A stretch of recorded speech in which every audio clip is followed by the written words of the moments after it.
SDM ज्योति मौर्य न घर का हुई न घाट की, न पति की हुई न प्रेमी की। ज्योति की छिन गई कुर्सी जब पति ने खोल दिया पोल। कहते हैं प्यार अंधा होता है, लेकिन आजकल के जमाने में धंधा हो गया है। जो पहले के जमाने में लोग 7 जन्मों का कसम खाते थे और निभाते भी थे, लेकिन आजकल का प्यार सिर्फ 7 सेकंड में सेकंड हैंड होता जा रहा है। एक पति ने अपनी खून पसीने की कमाई से जिस पत्नी को एसडीएम की कुर्सी पर बिठाया, आज उसी कुर्सी की पावर ने उसे खून के आंसू रोने पर मजबूर कर दिया है। लेकिन कहते हैं भगवान के घर में देर है अंधेर नहीं। ज्योति मौर्य ने जो अपने पति के साथ किया, आज उसका सजा उसे मिल गया है। जिस कुर्सी के बलबूते अपने पति आलोक मौर्य को डरा धमका रही थी, अब शायद ही कभी वो उस कुर्सी पर बैठ पाएंगी। ज्योति मौर्य का कुर्सी अब जाने ही वाला है। ज्योति मौर्य का पाप अब खुद उसे ही खा रहा है। आज ज्योति मौर्य का पति आलोक मौर्य फुट फुट कर रो रहा है और कह रहा है कि मैं अगर जानता कि मेरी पत्नी मेरे साथ ऐसा करेगी तो मैं सपनों में भी अपनी कमाई का 1 रुपया भी उसके पीछे नहीं लगाता। लेकिन जिस प्रेमी के चलते ज्योति ने अपने पति को छोड़ा था, उसका प्रेमी भी अब उसे ठुकरा दिया है। और इसीलिए ये कहावत एसडीएम ज्योति मौर्य पर सटीक बैठती है। अब ज्योति न घर का रही न घाट की, क्योंकि ज्योति अपने पति से तलाक मांग रही थी और अपने प्रेमी मनीष दुबे से शादी करना चाहती थी। आज वह मनीष दुबे ज्योति को भी पहचानने से इनकार कर रहा है। वह कह रहा है कि ज्योति मौर्य कौन है हमें पता नहीं है। इधर उसका पति आलोक मौर्य भी अपनी पत्नी को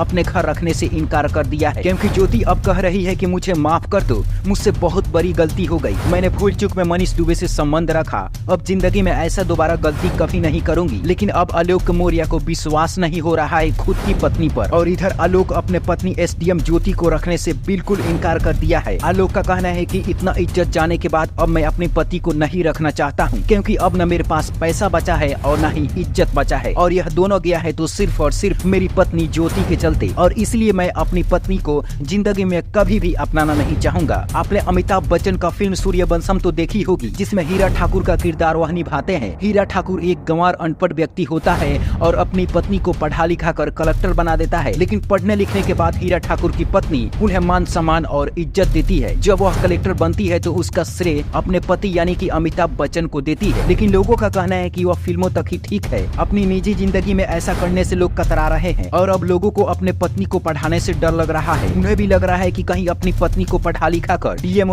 कलेक्टर सिलेक्टर बना दिया तो आगे जाकर कहीं ज्योति मौर्य न बन जाए। एक ज्योति मौर्य ने करोड़ों लोगों के दिल पर से विश्वास उठा दिया है, लेकिन ज्योति मौर्य ने जो अपने पति के साथ किया उसका सजा तो मिलना ही था। आलोक मौर्य ने अपनी पत्नी के खिलाफ कंप्लेन दर्ज कर दिया है और ऐसा दावा किया जा रहा है कि बहुत ही जल्द एसडीएम ज्योति मौर्य सिर्फ ज्योति मौर्य बनकर रह जाएंगी, क्योंकि ज्योति का कुर्सी अब खतरे में आ चुका है। अब उस कुर्सी की भी जांच होगी जिस कुर्सी के बलबूते अपने पति को डरा धमका रही थी, क्योंकि आलोक मौर्य ने अपनी पत्नी के खिलाफ व्हाट्सएप चैटिंग कोर्ट में पेश कर दिया है और उसमें बताया जा रहा है कि ज्योति कई लोगों से रिश्वत लेने की बात कर रही थी। अगर यह बात कोर्ट में साबित होता है तो ज्योति अपनी कुर्सी से हाथ धो बैठेगी। क्या ज्योति मौर्य को एसडीएम पद से हटा देनी चाहिए? अपनी राय नीचे कमेंट बॉक्स में जरूर बताएं। Bureau report, black Bharat TV.